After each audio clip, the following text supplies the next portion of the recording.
God, I look good on camera. Hello, everybody. Thank you all for being here. Radisson Hotel in Hauppauge or Hauppauge. Hauppauge. I did pronounce it right. You're from the East Coast. It's Hauppauge. Hauppauge. Okay, I'm from the Midwest, but live East Coast. Thank you all for being here. We really appreciate it. Tyler Onstock, co-host of Till I Get Fired 86 with Wally Backman. I also do work with Ed Lynch. And now I'm here with 1986 World Series champion Wally Backman. Glad to be here. Thank you all for being here. Thank you. Yes. So, we just want to do a quick podcast. We appreciate, again, you all being here. And we'll take your questions. We'll do about 15 minutes of Q&A. And again, so Wally, thanks for coming. Thanks for everything. It's good to be back in New York, Tyler. I've loved this city this state from the day I played here in 1980. So to come back to New York is a special thing. It is, and you played on the 86 Mets, obviously. And what was one of the, obviously winning the World Series was the greatest thing, but can you tell a story that maybe no one's ever heard before that you could, share with these fine folks today? I could definitely tell you a lot of stories behind the scenes. Yeah. But, some of the stories that I could tell that nobody really knew that was we were so unified, so together as a team where people talk about, and you watch on the series today, that people would talk about what the players did being together. Yeah. Chemistry is one of the biggest things in baseball, because you can have the greatest team in baseball, which we've seen on this side of the river and the other side of the river, and they don't win. Right. But when you have good chemistry, but you still have to have talent, those players win. And I think we're seeing that today. The Dodgers are a team that's got a huge payroll, but the one thing the Dodgers have is chemistry. Those players play together. And I think we're seeing that even with Toronto. And I'm not so sure about Seattle. I'm convinced that Toronto's going to beat Seattle, and they got to win the next two games. But I think chemistry is a huge thing. When you can be together as a team, it means everything. You still got to have the talent, like I said. When you have the talent, you're together the way that they are. And that's why I think the Dodgers can't get beat, because I think they have all that stuff. They got the talent. They're together. They're a unified team that is a great team. So we'll see what happens. Absolutely. And you've got some on your finger that I want to talk about. What does it mean getting a World Series ring? Well, to win a World Series is second to none. To me, that's why you play the game. The game has changed in the sense that they make so much money, which, hey, good for them. Yeah. But the only reason you play the game is to win a ring. Absolutely. And, I'll go back to Rusty Staub, who played 21 or 22 years in the big leagues and never won a World Series. And he retired after the 85 season, so he wasn't with us in 86 when we won the World Series. But there's no seconds to winning a World Series. When you play the game, I don't care if you're a little league kid, it's to win a championship. Yeah. And, those things stick with you forever. And it's unfortunate that some of the players that I know that played the game, like a Rusty Staub, that never won a World Series, you wanted them to win one, and they never did. So there's a lot of players like that. I just feel fortunate that I was able to win the World Series in 86 with the Mets. Yeah, absolutely. And as we were driving, am I allowed to curse on this, or? I don't care. As we were driving from New Jersey, which thank you all. Well, you were an asshole when you were driving. So, I started it. So we were driving from Jersey to here. It's supposed to take mileage-wise, about what? 16, 45 miles, 50 miles. It's not very far. So where I'm from, Missouri, it should fucking take, less than an hour. Less than an hour. We're there 3 Hours were stopped. Bridges and tunnels. Well, no, there was only three bridges. One. Lou, we went over what? What is that bridge? The Verrazano? And the Verrazano. Outer bridge? The outer bridge crossing the Verrazano. And to the Belt Parkway, to the Southern State. The Belt's not a straight line. 3 fucking hours. Yeah. It's like, Took come us- on, really? It took us 3 hours, but we had a lot of good conversations, as you can imagine. And he said I was an asshole, but that was because I had to piss. And anyway, We had to stop so you go to the restaurant. stop. Anyway, but just we were talking about the stories about you managing in Brooklyn, things like that. So talk about your time. You talk about playing for the Mets, but like there's Brooklyn. The Mets have been your life in terms of. I've been with them a long time. So I signed when I was 17 years old with the Mets, first round pick. I played through 83, through 93, and most of my career was with the Mets. But I continued and managed for the Mets. Had great years. One of the best stories I had is when I managed for Brooklyn, we had a team that was really good. I had Daryl Siciliani. I had a lot of really good guys, Corey Vaughn, but we lost 4 games the whole year at home. And I had a guy in the stands that was just crucifying me. And we played 70 some games that year and we lost 4. That's all we lost at home. And this guy's crucifying me, saying how bad we were. I'm like, wait a minute. We lost 4 games. We went 34 or whatever and 4. We're 30 games over 500 after 38 games. And it was like, are you kidding me? But it's, you know what? It was part of New York. That's what I loved about New York. The people, they never let you off they were always on you. Yeah. And one last thing before we take questions. So there's a documentary where, and I don't want to rehash bullshit, but there's a documentary where you went ape shit on some umpires. Never. Oh, no, you never. Sorry. But you said some unprofessional things to an umpire, but explain everything. It was part of a documentary, which has turned out, actually, when you were signing today, the guy brought the DVD up, if you remember that. And I'm like, they still remember that, but there's more to it. So it's like. Are we talking about the 20-year-old kid? I don't know. He's actually works for the Mets now. Which one?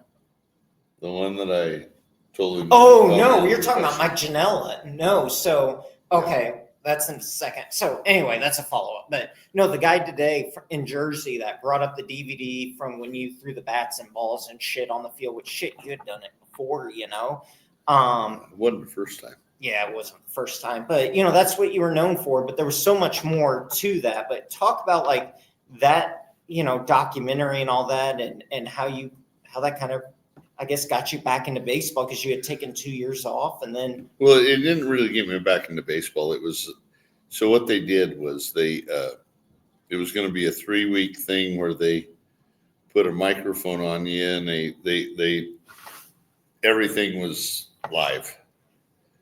It ended up being a whole year. And so after a while, it was where you didn't even know you were mic'd. So you could say whatever you wanted. You could do whatever. Everything was staged kind of until about halfway through. And then it was like, take that stuff off and say what you want to say and do whatever you want to do. And it actually became that playing for peanuts. So I don't like the guy that did it. Yeah. He screwed the players. He screwed the coaches. He did all that kind of stuff. But it's part of it. It's part of the game. And, everybody's trying to make a buck, and they made a lot more bucks than we did. I can tell you that. So, but it was a good time. It was a fun time. It was great players I had. I can never say anything bad about the players that I had because I believed in all of them. I pulled for all of them. And it was just, to me, that was baseball back then. Yep. And, again, appreciate you being here and all that. So we want to take some questions and answers, and I get a lot of I've never done this Facebook Live, all that. Everybody's saying bring them on camera. I guess they're saying bring the people on camera. I don't know. So here we all are. Thank you all for being I hope here. you're going to edit this. No, this is live. So. Oh, shit. So I don't know. People We're in watching on trouble. Facebook, I guess, tell me it says bring them on camera, bring them on camera. I don't know. Somebody's texting. What's that mean? I don't know. I'm wondering, like. Let me tell you, turn that camera around. Lew Ford is going to be the best manager in Long Island history. Well, he's on camera now, yeah. And hey, let me tell you something about Lew. So I used to fly up, not to make it about me, but I used to fly up to watch Wally manage on Long Island, you know. I was living in Florida, I was living in St. Louis, and I fly in 2019 to see him manage. And when they won the Atlantic League championship, I'll tell you. Yeah. So We won because of our hitting coach. Yeah, exactly. So I'm screaming at the top of my lungs. I swear my neighbor was like, what the fuck is this guy yelling about? You know, I'm like, oh, they won. So every year, and then COVID happened.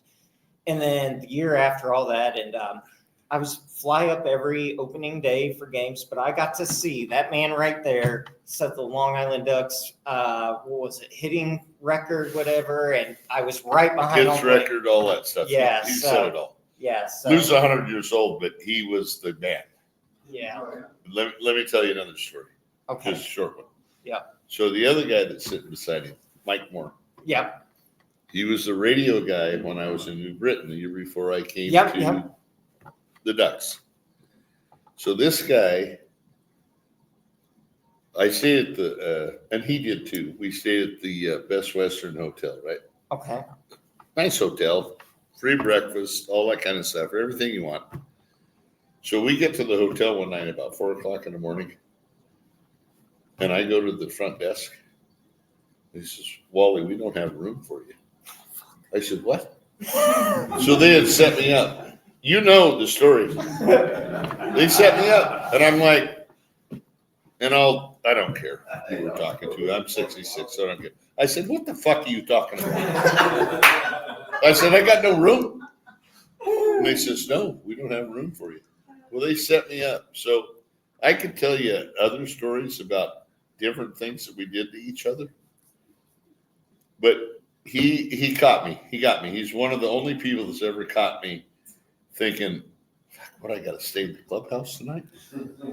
I wasn't staying in the clubhouse. I've got a story though, and Emil will kick my ass tonight if he's here. But yeah, it turns out you don't like snakes, do you?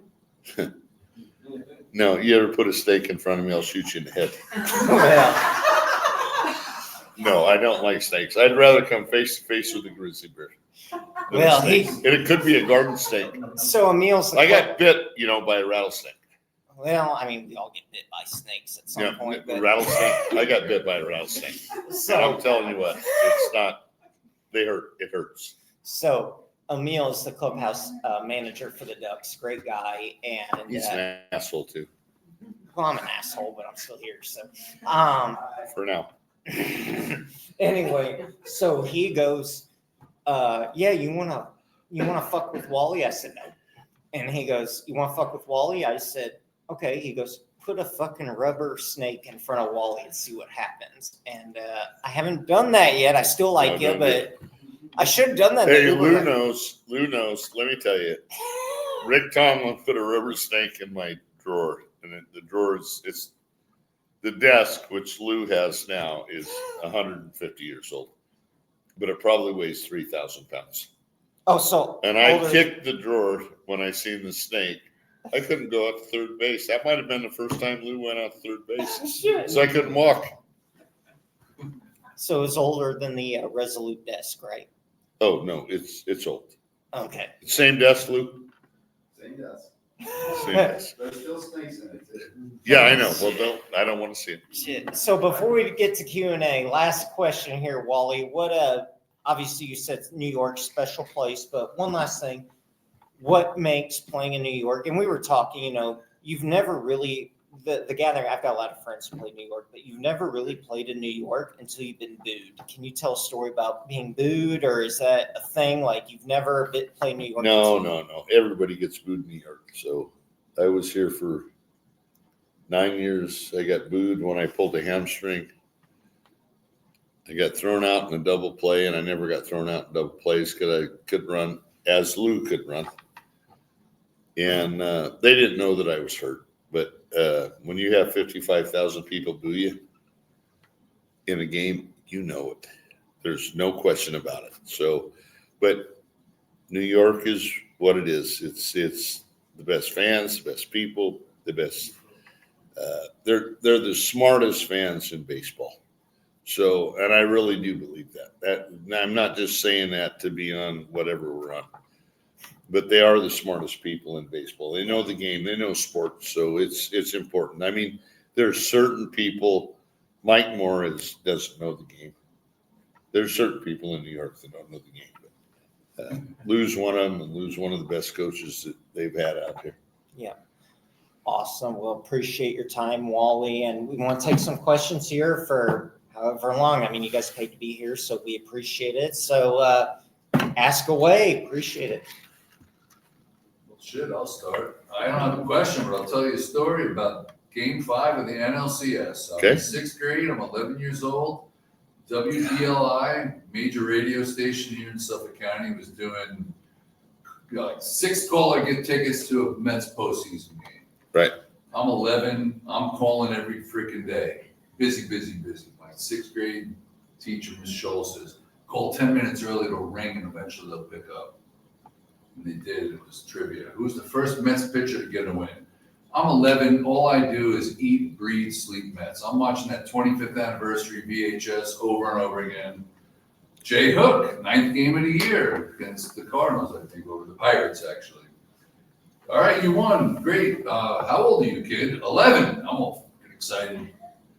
We can give an award to an 11-year-old. Fuck, that sucks. What do? Well, do you have an adult? Yeah, my mother's here. Well, she's in the shower. Bang, bang, bang. Mom, get out of the shower. You got to get on the radio. What I got to do? All you got to do is say Jay Hook. Jay Cook? No, Jay Hook. She gets on the phone. She's in her bathroom. Jay Hook. I get tickets to the game. I go to the game. I'm behind the dugout, like row 8.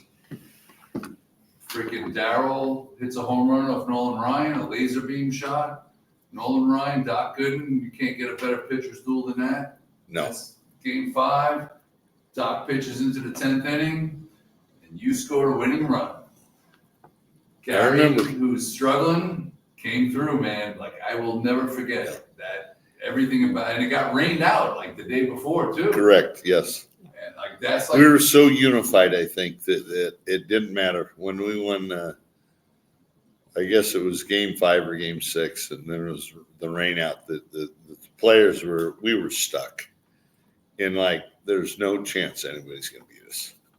And when we beat Houston that year in Game 6, it was a letdown. We come back home, play the Red Sox, games 1 and 2, and we lose. Yeah, at home too. And it's almost the scenario that we're seeing today, where Seattle came in and won games 1 and 2 against the Blue Jays, and I get it. It's 3-2, but the Blue Jays go home. The Blue Jays is a great team. Yeah. They can hit. Period. They can hit. So I still believe in the Blue Jays. I don't think anybody can beat the Dodgers this year. I mean, they got professionals 1 through 9, and they pick each other up. So if I was a bet man, there's no way I would bet against Dodgers. But it's, you never know what it is. It's what it is. Can you talk? Oh, go ahead. No, I was just going to say how the Dodgers in 2 of those games did something that teams don't do anymore. They let pitchers pitch into the 8th and 9th inning, and they won. Is that old? Is that old school? I missed that stuff. It's not No, 60 pitches and you're out, and it's still 100 pitches. Like I fear it makes sense. A day where it's going to be like, let's expand the rosters to 32 guys. and you get 16 pitchers and everyone gets an inning and whoever's fresh. And I You know don't want what? to see that. Yeah. I'm afraid of it. I'm 66 years old. And I will tell you right here today, and I've never said this, those people that are running organizations are fucking idiots. Yep. Yeah. They have no idea what baseball's all about. They never played the game. Yep. They have no idea. So you know what? Every one of those guys, from the Mets to the Angels, they can all go fuck themselves because they're stupid. They have no idea what baseball's all I about. agree. They all think they're smarter than you and I because they went to Harvard and Yale. Yeah. Yep. It's all Harvard and Yale grads who think they put on Can a you imagine if Bob Gibson, if Tom Seaver, if Nolan Ryan had a freaking no-hitter going into the eighth and the pitcher came out, they would beat the shit out of them on the mound. Well, could you 50,000 people. Could And they you should. imagine- And they They should. should. Could you imagine Lou Piniella coming out to a guy and saying, "You're coming out in the fourth, fifth See, inning"? Lou Hey, I probably remember wouldn't Lou do that. Piniella He's going old out school. with the nasty boy guy. Well, Jeff Samardzija, Randy or- Dibble had a problem where. Who was it? Oh, yeah, yeah. When- Pinella get when into a Pinella drop dibble, pulled- right? Yeah. Dibble. When he. And it's peeled- like, you know what? You're going to do what I tell you to do. And Dibble's a lot bigger than Lou Piniella, and Lou Piniella went after him like a raging bull. Like, Yeah, they fought in the club. I'll let you know. And I never played professional ball. And I'm going to tell you, I played for Joe Torre, Jim Leland, Davey Johnson, Lou Piniella, Tom Kelly, George Bamberger, and I'm going to tell you what, Lou Piniella might have been the best I ever played for. So I'm going to say Jim Leland was. I love Davey Johnson. Tom Kelly for the Twins was an absolute piece of shit. If he was in here today, I would bitch slap him because I hated this guy. But everybody that I played for was great people. But those guys that I mentioned, when I played for Lou Piniella my last year in baseball with the Seattle Mariners, smart person, great manager, and the rest of them were great except for Tom Kelly. I'm sorry I won't go to when he dies, but God bless him, all that kind of stuff, but he was an asshole. All right, one thing I just wanted to bring up for Wally to comment on. One of the things that I thought was the most important thing that had happened started the year before in '85 when Lou Gorman went to the Red Sox. He and Frank Hashem made an agreement to do the Jimmy Fund game, All right. not realizing that allowed you guys to not have that work day in Boston and let you rest because you had just been there for the Jimmy Fund game. Right. And were able to play the Green Monster, get used to the field. And I believe that was one of the most important things that set us up for winning. It was huge. Lou Gorman was a fan of mine, and I was a fan of his. And when he left, it was like a setback. But one of the best baseball minds I ever met, I think. And I met some good ones, but he was one of the best. So great person, great guy. He knew baseball inside and out like a lot of these people don't know today. So it's funny, and not just Lou, but let's just go back 5 years. We're, 2025? I don't even remember. I'm getting old. So let's talk about the people that won a World Series. Who were they? Bochy. He's one. But it's old school Dusty players Yeah. that managed, or old school managers that managed, coached. Why do they win? Is there a reason for it? I don't know. Hard stuff. You can't manage a heart. Okay. And that's what baseball can't do today. So when you talk about baseball in general, and it's all about analytics, and trust me, I believe Lou's sitting in the back here. I believe in analytics. I believe they work. But there's certain analytics that are good and there's certain analytics that are bad. So when you have the right people that are trying to help you as a manager manage a game with the correct analytics, you don't use them all, but you use some. And you actually use a lot, and they can help you win games. That's what it's all about. Well, I was They say that Davey was one of the first ones to embrace Yeah. analytics. Very first but- one. He was a top mathematician. Right, like he had Yeah. computers before everyone had a computer in their house. He was the first But one to use it. as a player, as a manager, would you No, say- Davey used the computers before computers were even out there, really. Right, And right. But I think I- with analytics, there's so much of this, but the eye test has to be the ultimate. there's no doubt. Right? Yeah. Would you agree? There's no with doubt. that? You have to have a feel for the game. Analytics are huge. Today you have people sitting in the door next to the manager telling you who to play, where to play him, where to hit him in the lineup. And it's like, really? And they never played a game in their life. So when you get to those people, it's hard to talk to them because they got somebody above them talking to them, whatever they have. I couldn't tell you, but I would love to manage against one of those guys for 20 games and I'd beat him 18 out of 20 times. Yeah. Because they're stupid. Feel. They really are stupid. And These- they forget that you guys all had a book in your head. Yeah. Rusty's book, everybody would go to Rusty. You Tell me know, about this one, tell me about that one. you know what's funny today in baseball is when Lew and I played in the major leagues, we'd have a meeting. And you go through the whole lineup. And you go through the extra players. This guy could pinch hit or whatever. You got 13 guys, so you got 4 guys or 5 guys on the bench, whatever it might be. You go through the whole lineup. You know what they have today? They have a headphone. The pitcher, the center fielder, the catcher, and the shortstop, because they can have 4. You don't have to know shit anymore. And my biggest issue with Major League Baseball is not that you pay these guys all this money, because I think they deserve it. They're great athletes.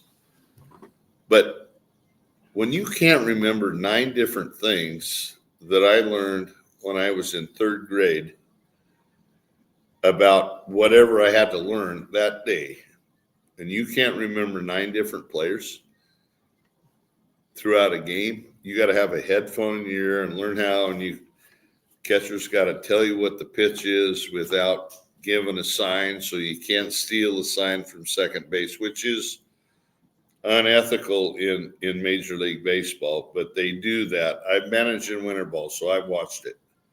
And it's not a fun sight because that's when people get hurt. So today's game it's a different game. I mean, my son played for the Texas Rangers and he didn't have no shit. They tell you everything to do. So you can't do that when I played and a lot of guys played, even when Lew played. We had to know what our job was, where to position ourselves against a certain hitter. But today you don't have to know those things. They tell you where to be.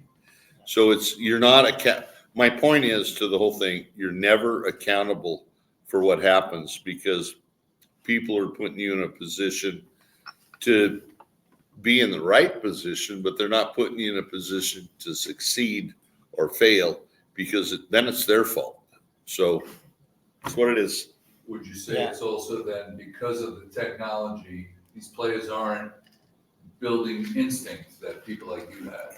Oh, Because of that? 100%. You don't have to build instincts Right. because And is an instinct a huge part of the game? Like when it's you a play- huge part of the game. I mean, instincts in baseball that's what makes you anticipate to go left or right if you're an outfielder or an infielder, because you read the swing. Right. And, they don't teach that. Well, I shouldn't say they don't teach it. I should say a lot of people don't teach that, but they're telling you, okay, you need to be 5 feet into right center field if you're the center fielder, or 10 feet to the left field line if you're the left fielder. So they're telling you where to play to cut down. I mean, you watch the game and they show everything about how far a player can travel and who has the most travelability or whatever you want to call it. You know, if you can go 18 steps to your left and 19 to your right, they grade all that stuff out. But anticipation, a good player can anticipate a play and move 4 or 5 steps before the ball's ever hit, which gives them a benefit, which they don't grade that stuff. So this guy's moved 5 feet already, but he can only move 14 feet. You got a guy that's center fielder that's dead-footed or whatever, and he can move 17, but he grades higher than the other guy. It's total bullshit. It's total bullshit. So when you have a real player that can anticipate left and right, in the infield and the outfield, it makes a big difference. And the sloppiness and lack of fundamentals now is astonishing. Who? The fundamentals and sloppiness is. Oh, the fundamentals are terrible. You know, I can tell you that I'm going to go to this, and I don't care. I'm 66. Here we go. Sandy Alderson told me I got to hit Brandon Emo number 1 in the lineup. I said, okay, no problem. I hit him 8th a couple of times. I got my ass chewed out because I hit him 8th. He was facing the toughest left-handed pitchers in AAA. And I said, you know what? If he can get 1 hit, he's 1 for 3. If he doesn't get any hits and I hit him first, he's 0 for 4 or 5. I protected the kid. And some of the people that are in the game, if Sandy Alderson was walked through that door today, I'd bitch slap him because he's a bad guy. And unfortunately, Mr. Cohen doesn't know that, but hopefully he figures it out. But because I think the Mets are doing a great job. They have great players. They have the best ownership in baseball, but they have some of the worst people in baseball that are kissing somebody's ass. And he's one of them. And, I mean, everybody doesn't like the Wilpons, but unfortunately, Sandy Alderson was with the Wilpons, right? And he backstabbed them as bad as you can stab somebody, making a couple $1 million a year. So I've never had that opportunity to make a couple $1 million a year, but there's bad people in the game. There's great people in the game, and it's just you got to try to weed the bad guys out.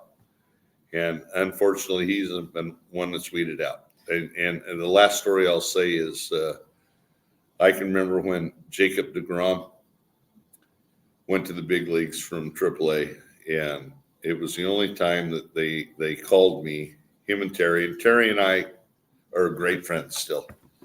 And they told me that they put, you can look it up. Rafael Montero pitched in Yankee Stadium, and deGrom pitched at Shea Stadium the next day when the games were going back and forth. And they asked me, he says, what do you think? And I says, you're going to pitch Montero in Yankee Stadium, 50-some thousand people?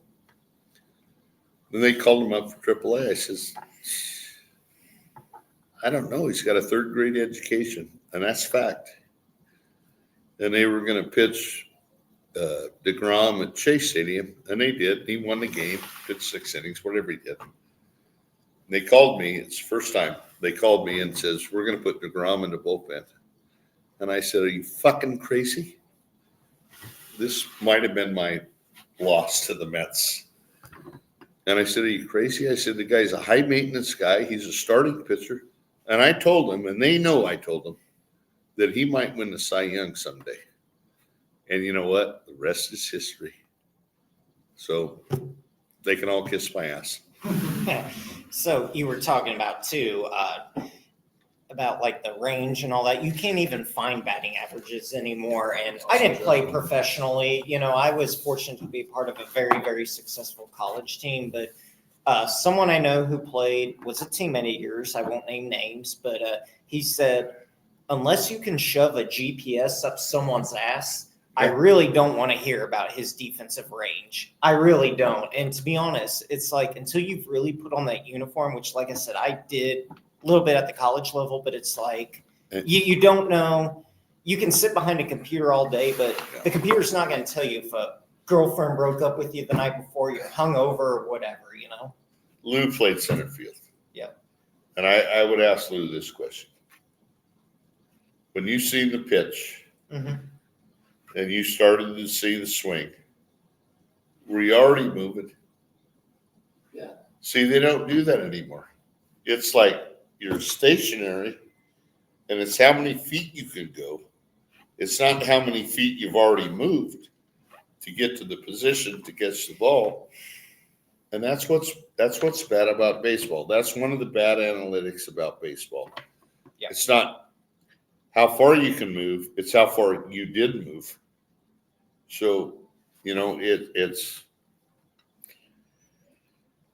I hope they go back to old school someday. Me too. Last- Amen to that. Amen to that. Last question, and then from me, and then we'll take.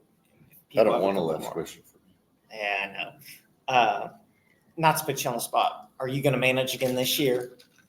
Because people want you every day on Twitter. People are like, I want Wally to manage the You know what? Mets.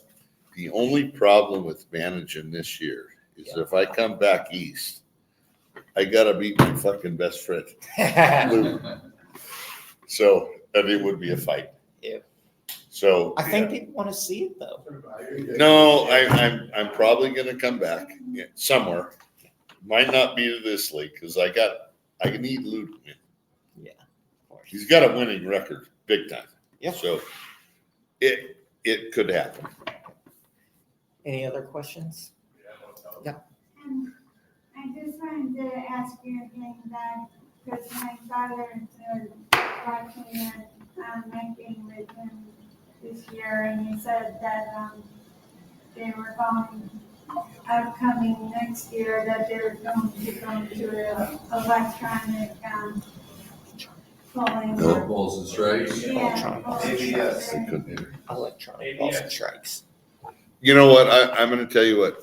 When we were together, me and Lew, we were the first team in the Atlantic League, or the first league to do that stuff, the electronic stuff. But I was watching one of the playoff games, and I could be wrong, but there was like 22,000 strikes that they called balls, or vice versa, for the year. So I was just surprised because they said that. I think that they should do it, and I'll tell you why. Because you have replay and stuff now. The Kansas City Royals lost, I think it was the St. Louis. They won or lost to the St. Louis Cardinals 85? when they had that bad call at first. Oh, that was the That Royals was one. 85. That was The 85. Royals Yeah. won the Cardinals. It was 85. 85. Yeah. So those things would never happen. So I'm going to tell you, I get to wear this, and the Royals should have been wearing it, but they didn't. So if you can make the game better, you should make the game better. So the game's changed so much, you can't knock over the catcher, you can't slide into second base, take the guy out. So if they're going to change all that stuff, change it all, and make it so whoever wins really wins. So if they do that, which I'm sure they will, because the umpires miss so many. You just got to, all you got to do is watch playoff games and see how many pitches they miss. Guys, Lew knows, I know, when it's 1-2 and the guy missed a strike or missed a ball call and you're 2-1, you're in a fastball count, you got a better chance to get a hit. But when you're 1-2, you're like, it's emergency. It's like, now I got to fight to try to get a pitch to hit. But when it's 2-1, you can square it up. You're looking in the middle of the plate still. So not that I've never been an umpire fan, which most people know. I might be the only one that ever got suspended for 10 games for going after an umpire, but the fact that they can make it right is good. Well, they've been doing it in the minors for a couple of years. Yeah. now. Oh, yeah. Well, we started And it, they did it in the All-Star game this year. huh? The batter and the catcher could make the one challenge next year on the. What? One challenge with the veteran. Oh, the challenge. The the spring training. I think the challenge is good. Because if you get it right, you get another one, right? Yes. Yeah. Yeah. So, I mean, they got monitors, so you can see if it's a serious challenge. And I mean, a lot of them are questionable. They win and lose some, but hey, I'm all for it. I did it when I was in Mexico in 17. We did it in Mexico where we could challenge it. I didn't know. I mean, Lew played there. It's a lot different because they put up a green light in my dugout to challenge or red light, don't challenge. So I didn't have a monitor to watch. They put green light. Okay, I challenge. And then you go out and you challenge and they go, I don't know what they were saying, but they were saying something. Any And other- so I'd lose every challenge that I tried to do. But we won them on TV. So it was like, really? But that was, I'm considering going back, but I don't know if I will, but it's just different. Well, thank you all so much for being here. We really appreciate it. Again, appreciate you all coming here. Yeah, no, thank you, Craig. And any questions you have, we'll be here. But Fuck, we will. I'm done. I got one though. I'm curious. Season's up. Game 6, Game 7 World Series. We can talk about that to nauseum. Game 6 in Houston, nauseum. Is there a game during the regular season that stands out to you as this was just the ultimate fun game or storytelling game? Because there's one that stands out to me. Probably the There is best game that I can remember in the 86 season. We won 106 games in the regular season. Was we partied like rock stars in Philadelphia. And we're playing Philly. We got to win one game. And we lost all 3.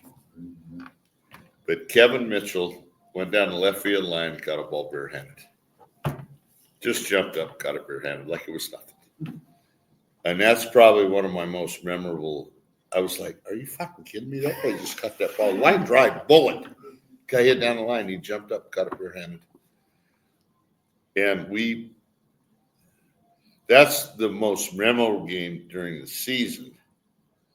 Well, it might not be in 86. We were playing, I think it was the Cubs.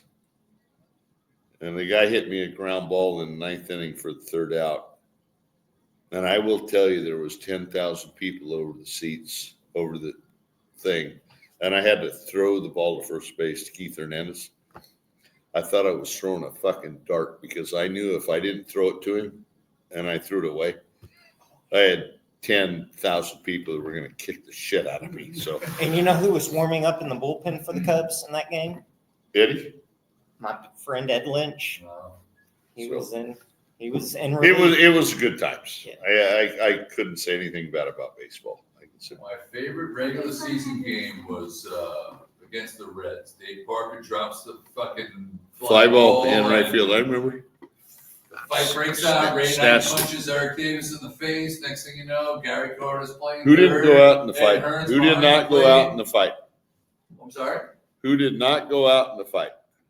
George Foster. George He Foster. was gone Oh, he did? A couple days Oh, later. okay. Yep. All right. Just asking. Yes, ma'am. I just wanted to tell you one last thing because Keith Hernandez you mentioned, and I just wanted, my brother always called Keith Hernandez Keith the Thief Hernandez because he never let a ball go down the first base line when he threw a ball. So Her brother, Keith Hernandez. He called him Keith the Thief because he never let a ball go down the first base line. No, he's probably the best first baseman. Guaranteed he's the best first baseman I ever played with. Hernandez autograph on the Metro in Montreal.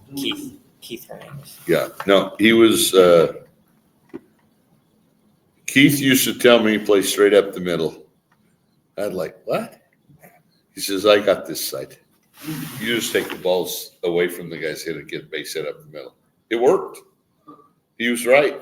And that's what you see today in sports. I like the announcers, Keith Hernandez, Gary Cohen, and Ron Darling, and yes and Yeah, Gary, Ron, and Keith. Yeah, they're all great announcers. Yep. Oh, yeah, no. On SNY. Yep. So. No, they're great people. They're good people. They're great teammates. Every teammate I played with in those years in New York were great teammates, great friends, and they still are. Yeah.